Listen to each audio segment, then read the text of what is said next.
ঘিওরে জাতীয় কন্যা শিশু দিবস পালিত। আল মামুন, মানিকগঞ্জ প্রতিনিধি।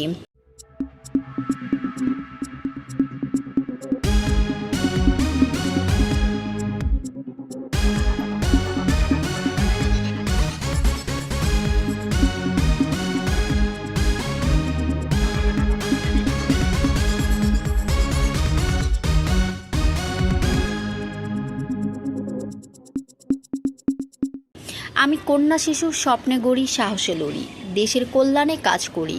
এ প্রতিপাদ্যকে সামনে রেখে ঘিওর উপজেলায় জাতীয় কন্যা শিশু দিবস পালিত হয়েছে।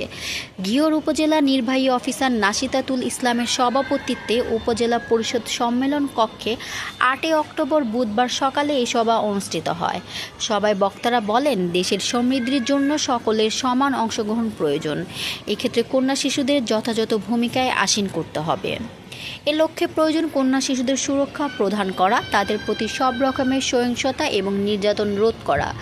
উপজেলা মহিলা বিষয়ক কর্মকর্তা নাসরিন সুলতানার সঞ্চালনায় এই সময় উপস্থিত ছিলেন ঘিওর থানা অফিসার ইনচার্জ মোহাম্মদ কোহিনুর মিয়া, উপজেলা কৃষি অফিসার তহমিনা খাতুন, উপজেলা মৎস্য কর্মকর্তা মোহাম্মদ মিজানুর রহমান, ঘিওর প্রেস ক্লাবের আল মামুন, মোহাম্মদ আজিজুল মজিদ সহ উপজেলা বিভিন্ন দপ্তরের কর্মকর্তাবৃন্দ। যে বিষয়গুলো